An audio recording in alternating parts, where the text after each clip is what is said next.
You're listening to the Crystal Bar podcast, where crystals, astrology, and aligned living meet the cycles of the moon and year. I'm Claire, and each week I bring guidance and stories to inspire you to live with clarity, connection, and purpose. So take a deep breath, make this time for you, and let's begin.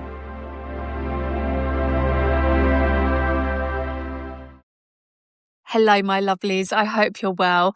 Firstly, I know I'm only a few hours late, but I am a bit behind.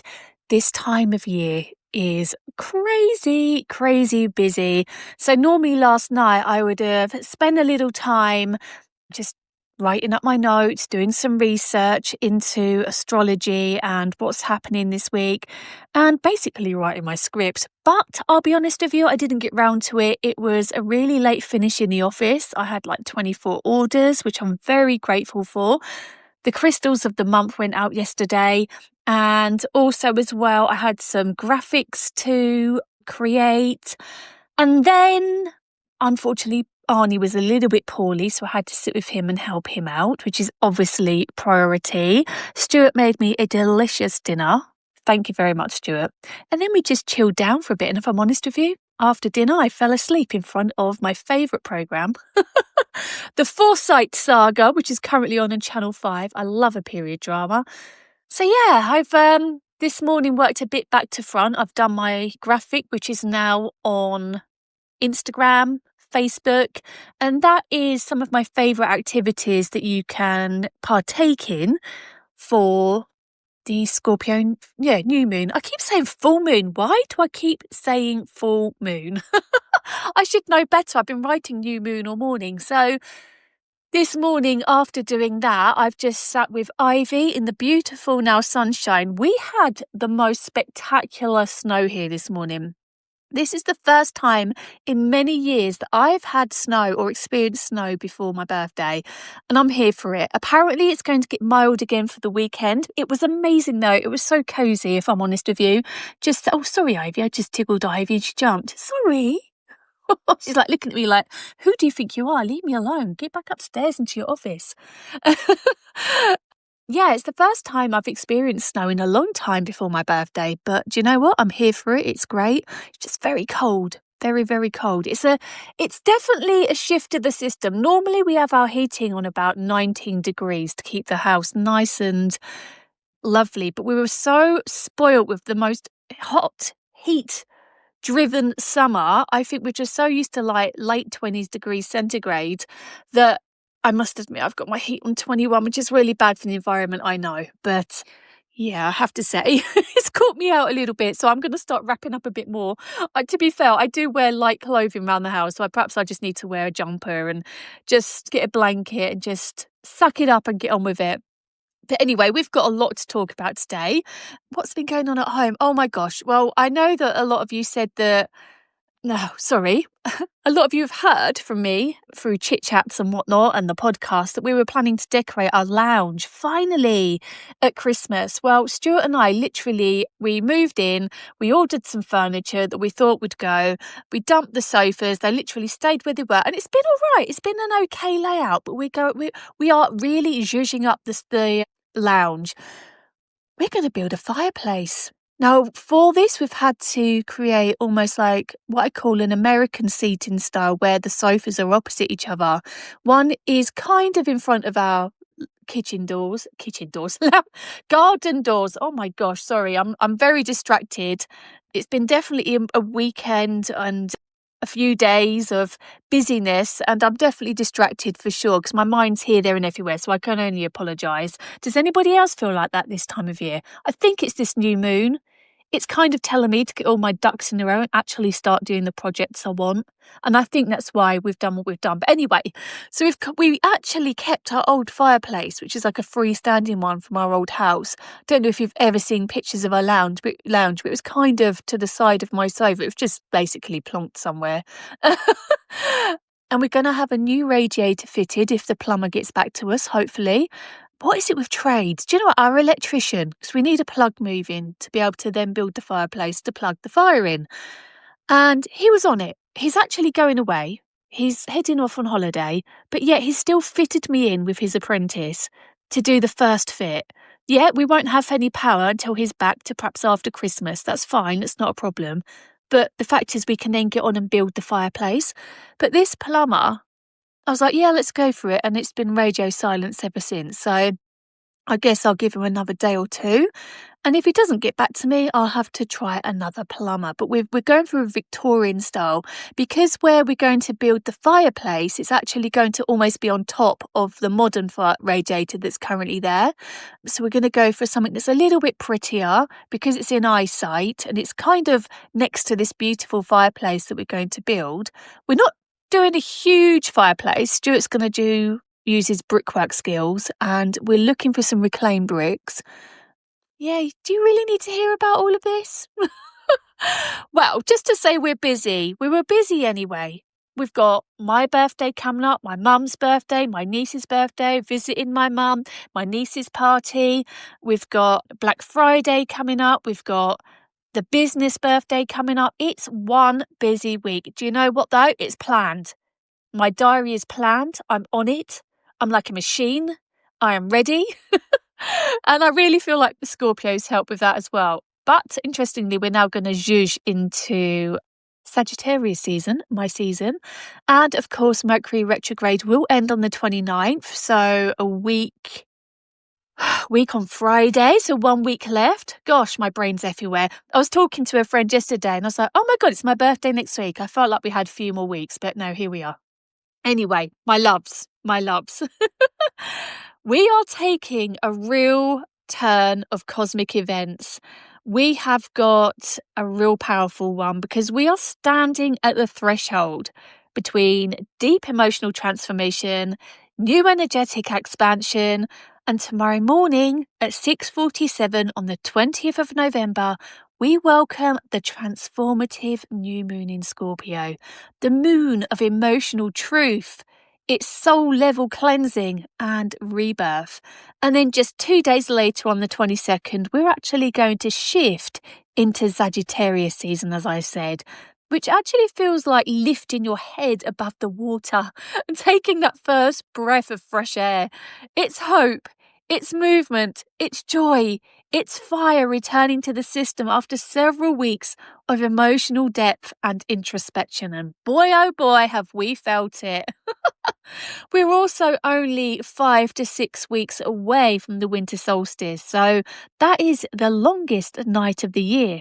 It's actually about 4.5, 5 weeks actually.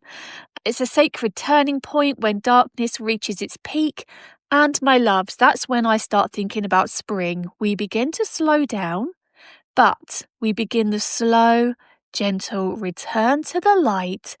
This entire period is deeply symbolic. It's deeply intuitive. It's deeply important for our emotional and spiritual alignment. So, with that being said in this podcast, with that nice little introduction I wrote, we are going to explore today this new moon in Scorpio, the shift into Sagittarius season. I'm going to give you a little bit of guidance for your zodiac sign. And of course, we are going to look at the best crystals and what this seasonal weather shift is doing to our energy as well. And I've actually got some really lovely listener questions as well. So get comfortable. Whatever you're doing, pay attention. If you've got a crystal near you, grab it and let's begin. So the new moon is one of the most emotional, transformative lunations of the year. Scorpio doesn't deal in surface level emotion. Scorpio actually deals in the subconscious, shadow work, working on those buried feelings and dealing with emotional truths that we might have been avoiding. So it's a time for deep energetic cleansing, looking at any karmic patterns that we can break, and the spiritual work required before true change can happen.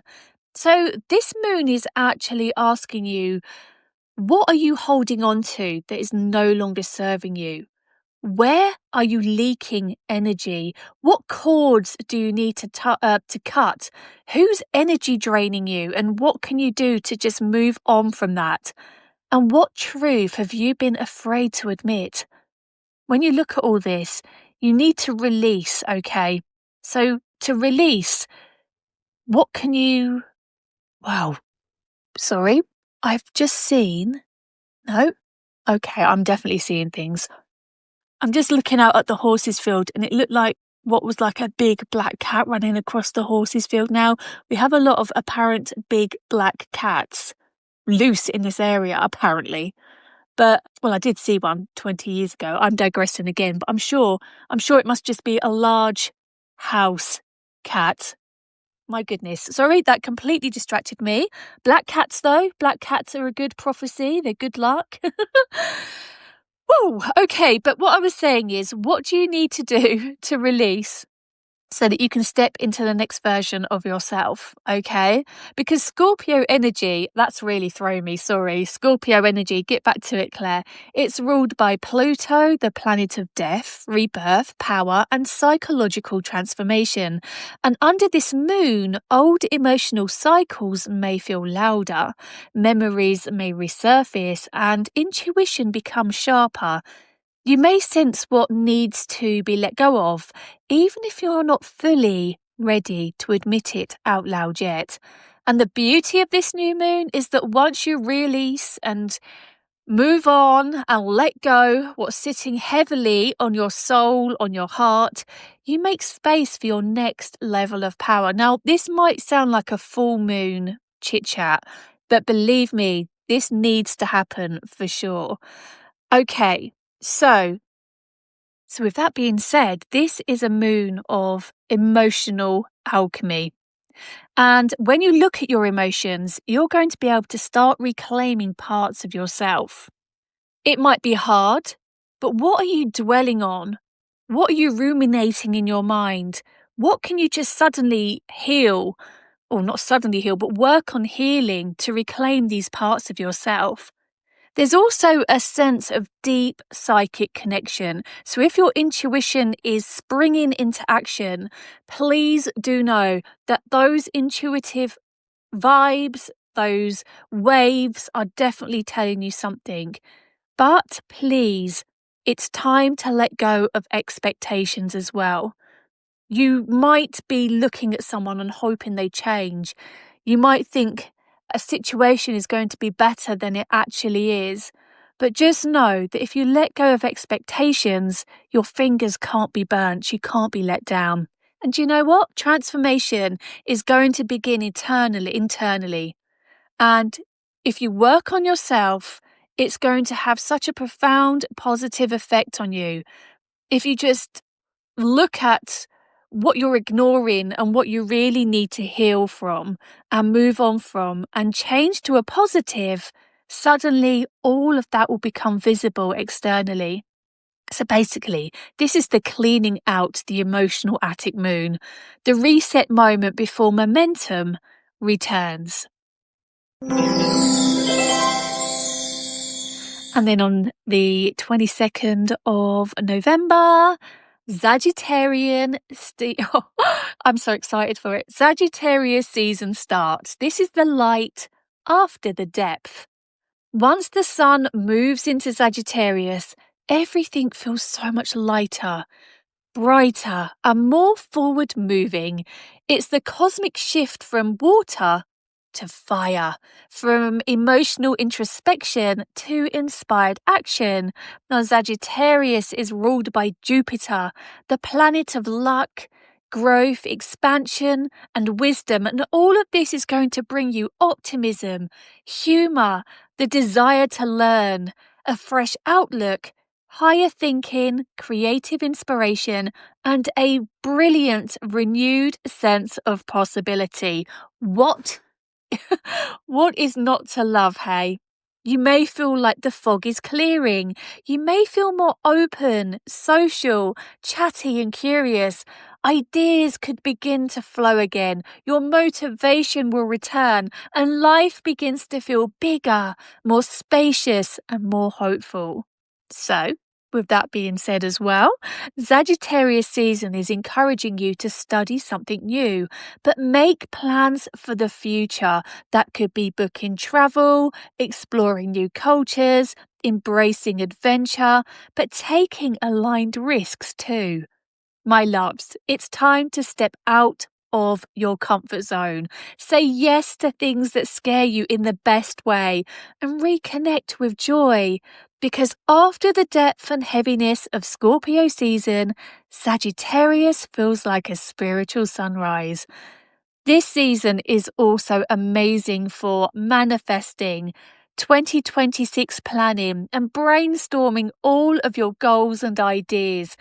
It's also a chance to expand your business or creative work. And of course, do you know what? Say yes to opportunities. But importantly, trust the path ahead. This is a season where your weight will lift, doors open, and forward momentum returns. And boy, am I glad to be Sagittarian for all of these reasons. But there's definitely, as well as an astrological shift, there is a seasonal shift and a direct path now to winter solstice. Because as the days get colder and the light pulls back earlier each evening, we're just definitely moving into that final stretch. The longest night of the year is within sight. This is a deeply symbolic moment across spiritual traditions, ancient cultures, and intuitive practices. But right now, the energy is inward, it's reflective, it's soft, it's sacred, and very restorative. Because nature is withdrawing its energy into its roots. Animals are slowing down, and the earth is cooling, quietening, and preparing for its yearly rebirth.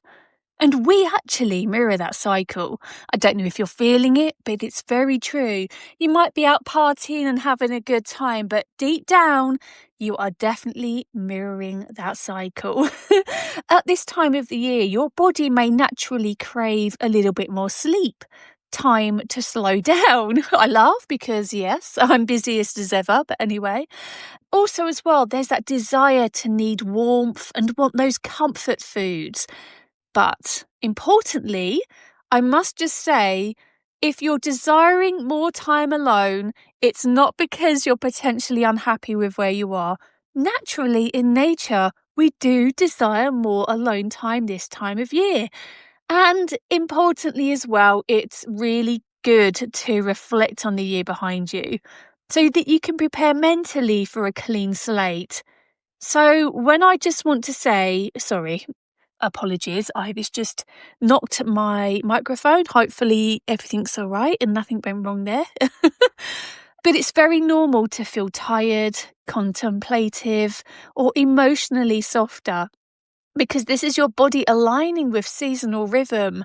It's not a sign of weakness or anything else you may be worrying about. Just reflect, okay, before making any big decisions, just reflect to see if you're more in line with nature or whether what you're feeling is what you're feeling, if this makes sense. The winter solstice is also the point where darkness peaks and then slowly and almost as if by magic, the light begins to return. And this is going to teach us that rest has real purpose. Reflection creates clarity and the stillness prepares us for growth. But as we step into this darker, quieter chapter, just honour your need for warmth, for softness, for slowness, and emotional nourishment.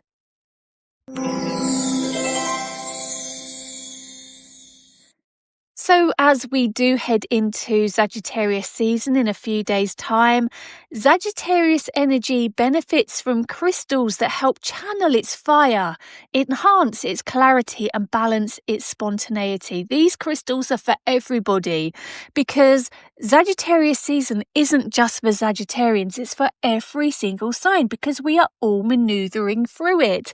So these are the crystals to best help you. And I've got a little list here. I've got 6, okay? So hopefully these are ones that are quite well known. They're quite easily easy, get my words out, to get. They're readily available and quite inexpensive, apart from citrine, which I will talk to you about in a moment. But the first one is a lapis lazuli. I will just say, please make sure wherever you source yours from, it is consciously sourced. There are ties to certain groups around the world, especially in the Afghanistan region where it's mined predominantly. And just make sure your supplier just knows where it's from, okay? I'm going to leave it at that. If you want to talk more about that, please do message me. But basically, lapis connects you to higher wisdom. It's that blue crystal with flecks of gold and veins of gold through, and get veins of white and grey. It's so beautiful. It's like a royal blue. And this wisdom, it just helps you look back over your life so you can learn from past mistakes. But also as well, it piques your intuition and gives you some divine insight. So it helps the energy refine its ideas around you, and helps you then speak truth with clarity. It's amazing for learning, studying, writing, and expanding your spirituality as well. Secondly, citrine. Now, citrine in its natural form is fairly expensive, but you can get some baked citrine. Now, again, I'm not going to go into this too much because there's a lot of arguments that happen about this, but baked citrine is basically amethyst, smoky quartz. It's been heat treated to push it through its natural progression to citrine, because naturally in the wild, citrine starts its life as smoky quartz or amethyst, and through heat and pressure under the ground, it turns into citrine. Now, citrine is a Jupiter-aligned stone of optimism, confidence, abundance, and it's going to boost your creative inspiration, helping you manifest opportunities, encouraging a positive mindset. Perfect for Sagittarius's adventurous nature, okay? Now, sodalite. Sodalite often gets mixed up with lapis lazuli by many, but sodalite is still this beautiful royal blue. Well, it's a slightly darker blue. It's got white marbling and sometimes orange marbling, depending if iron has been present during the creation of sodalite. But there's no gold flecks, okay? Sodalite has no gold flecks. It's wonderful though, because it calms mental overstimulation, helps you clear confusion, and it will help this Sagittarius energy that's floating around stay focused instead of scattering itself into too many directions. So it's great for decision making and emotional grounding. Number 4 is smoky quartz. Sagittarius energy, when I tell you now, can become fiery or restless, and smoky quartz grounds the spirit. It dissolves negativity and supports emotional balance, especially during the busy holiday period. Number 5 is labradorite, the stone of magic, transformation, intuitive strengthening. It actually supports spiritual awakening, creativity, inner evolution, because us Sagittarians love expansion, and labradorite is going to give you that energy and guide you towards expansion in a meaningful direction. And then finally, come on now, you know what I'm going to say. It's going to be amethyst, because it's perfect. It is so perfect for calming, centering, spiritual connection, and it offers a softening of Sagittarius fire and helps you create an inner sanctuary of peace. It is just pure magic. Honestly, beautiful. Chef's kiss. Okay, who's ready for some zodiac guidance for the week ahead? Aries. It's time to release emotional residue around relationships or past frustrations. The new moon allows you to let go of anger or resentment, and Sagittarius season restores your inspiration and pushes you toward a new chapter of passion, travel, or creative work. Taurus, let go of fears around intimacy, connection, or vulnerability. Scorpio energy is actually asking you to trust deeper, and Sagittarius season encourages financial clarity, emotional honesty, and healthier relationship dynamics. Gemini, clear the emotional clutter, literally and metaphorically. The new moon resets your routines, your habits, and daily energy, where Sagittarius season turns the spotlight onto relationships, agreements, and communication clarity. Cancer. Scorpio is going to help you release creative blockages or romantic worries. This is a moon for emotional renewal, and Sagittarius season boosts your well-being, organization, and day-to-day energy. A perfect time to re-establish balance. Leo, it's time to release old stories around self-worth, creativity, or childhood wounds.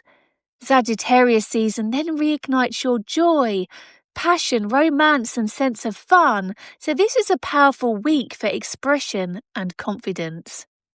Virgo, clear the emotional pressure around home, family, or your living space. This new moon is encouraging energetic cleansing, and Sagittarius season brings clarity, calm, and structure, especially within your home life. Libra, it's time to let go of fears around speaking your truth or not being heard. This moon encourages honest expression, and Sagittarius season brings clarity to your plans, learning path, and communication style. Scorpio, this is your personal rebirth moon. Reflect deeply, release past versions of yourself, and Sagittarius season boosts your finances, confidence, and sense of inner power. Sagittarius, your season begins soon, and this new moon is your internal cleanse. Let go of self-doubt, stagnancy, and emotional heaviness, and when the sun enters your sign, clarity and new opportunities will appear and begin. Capricorn, this new moon is calling for deep rest, emotional withdrawal, and introspection. And Sagittarius season boosts your spiritual intuition and prepares you for your own season of visibility. Aquarius, let go of friendship-heavy emotional weight. This new moon resets social connections and boundaries, and Sagittarius season brings community, new inspirations, and greater optimism. Finally, Pisces, let go of fear around career, visibility, or being seen. This new moon is going to help dissolve imposter syndrome, and Sagittarius season expands your opportunities, your confidence, and purpose. So I've got a couple of listener questions, my lovelies. Are we ready? So we've got Gemma in Vancouver, and she's asked, what crystals should I use for my plants to keep them healthy? My lovely, thank you. I love this question because I'm always using crystals with my lovely houseplants, and they respond beautifully to all crystal energy, or most of it. So some crystals naturally harmonise with the growth cycles and oxygen flow of living plants. So I've got a few. Get your notebook ready. We have got moss agate, which is the plant whisperer. It enhances the plant's vitality, chlorophyll production, strong roots, overall growth. So this is the number one plant companion stone. Secondly, I'm going for green aventurine. It is the stone of growth, luck, renewal, and it supports fresh leaves, new shoots, and general plant resilience. I'm going to also say black tourmaline. If you've got tiny chips or flaky tourmaline, even better, but place a piece by the trunk or by the roots or on the plants. Not on the plants, quite literally, but you know what I'm saying. And this is going to help with pest control and getting rid of negativity that could affect your plant, because plants are living and they hear and feel the energy. Green aventurine. It's did I say green aventurine? If not, I'm going to repeat it, sorry. Luck, growth, renewal, it will support those fresh leaves, I think I did, new shoots, and general plant resilience. Then we've got clear quartz. Clear quartz amplifies natural light. It enhances energy flow and supports the plant's natural life cycle, so it's really perfect for low light rooms on winter days or winter months in fullness. Triagate. I don't know if you've heard of triagate, but it's very special. It strengthens the roots, it stabilizes delicate or fragile plants, and encourages steady, healthy growth. So, where to place them? In the soil, safe stones only, not ones that could disintegrate in water or moisture. You could place them on the surface of the soil if they're not so safe, or on the saucer beneath the pot or right next to the pot, okay? So just keep them in close vicinity, but do try to avoid water-soluble crystals like selenite, malachite, halite, or pyrite, okay? Right, my second question is, what's the best crystal for staying calm when family is visiting over Christmas? My goodness, yes. Holiday season energy can definitely bring excitement and tension for sure, my lovely. This person wanted to stay anonymous, fair enough. But here are my top calming, harmonizing home crystals. I'm going to start with amethyst again because it is the peacekeeper. It's going to create a soothing, calming atmosphere. It will soften tension, bring clarity, and help reduce emotional overwhelm. We've then got lepidolite, which is the anxiety stone. It brings emotional stability, it helps reduce stress, calmer communication, which is always important, and brings with it a lovely, soothing energy, making it really perfect for busy homes. Smoky quartz is the grounder.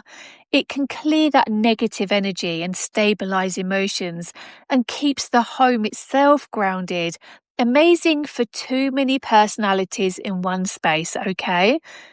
And then finally, I'm going to go with the blue calcite, the soother.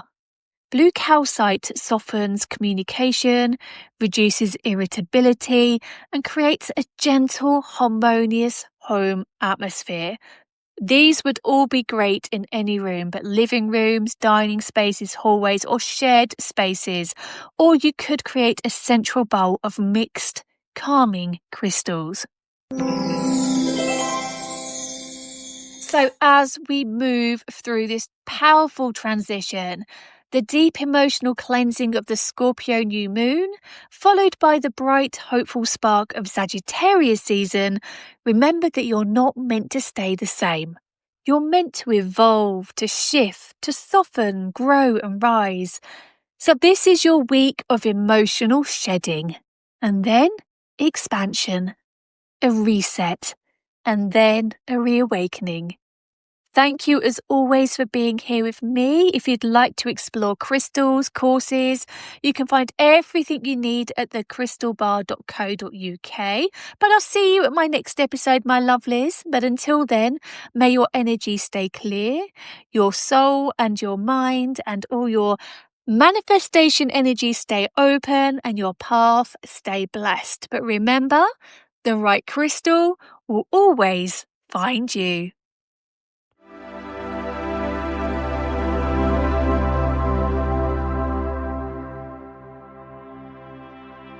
Before you go, I have a very special discount code for you, especially for those of you who love buying crystals.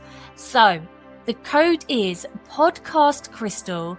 If you use this at checkout at thecrystalbar.co.uk, you will get a very secret discount. And yes, it is a secret because I changed the value of the code throughout the year. So who knows what discount you will receive. But I hope you've enjoyed today's episode. I hope you found it beneficial. And if you have, I'd be really grateful if you could just leave a comment, leave a review. And of course, if you have a friend who loves crystals just like us, please do share it with them. Sending you love, sending you light. Have a great week because honestly, my lovelies, you really do deserve it.